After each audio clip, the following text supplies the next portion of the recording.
Well, welcome back, everyone. You know, summertime means construction on the roads, and to make sure that everyone is safe around that construction, we have Lieutenant Nick Boes from the Lima Highway Patrol. Welcome, Nick. Hey, thank you for having me. I appreciate it. All right, Nick. So summer means more people working on those roads. We want to make sure that we're safe around them, of course, you know, safety first. So tell us a little bit about that. Okay.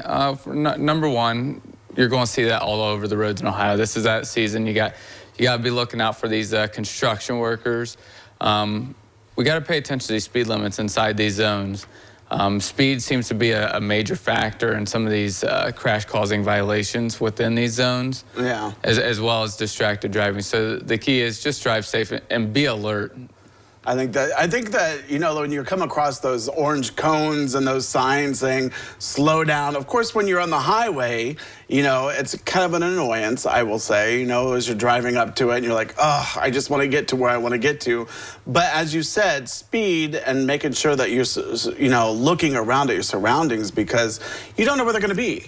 You don't. These workers could be right beside that cone and even potentially step out of the cone by accident. So we got to be alert. We got to be looking out for their safety. There has been a little bit of an uptick this year in some of these construction zone related crashes. So we want these guys to go home to their families at the end of the day. That's true. And you sent me a statistic that said in the past 5 years, there were 24,642 crashes that occurred in work zones just on Ohio roadways. And among those crashes, 86 were fatal. So that's a sad statistic. It really is. And our goal is to get those numbers down, get these guys home safely, and yeah.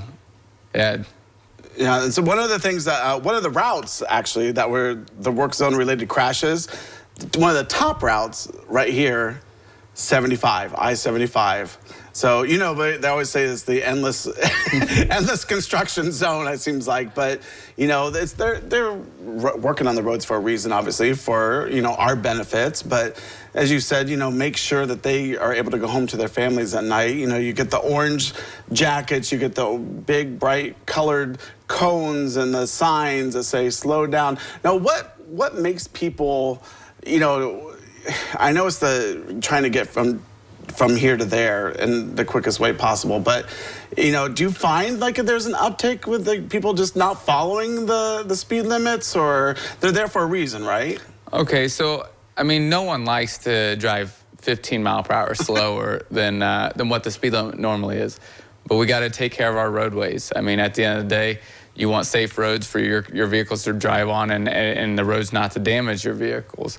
And so people speeding and just being in a hurry, not giving themselves that extra little bit of time in the mornings to get to where they're going, that's a factor here. And so they're in a hurry, and seeing people going up to 20+ mile per hour over the speed limit, I mean, we're seeing a good amount of that. Wow, and it's a good word of advice from you, Nick. Just you know, look to see where the construction is going to be, but give yourself that extra time, right? Mm-hmm. So that's good advice. So, Nick, I want to thank you so much for coming in today. Hopefully, you know, it'll slow down, like with the accidents and whatnot, and, you know, with the help of you out there on the road, and, you know, we'll get that happening. Oh, thank you. I appreciate it. All right. Well, don't go away, because we have more when we return.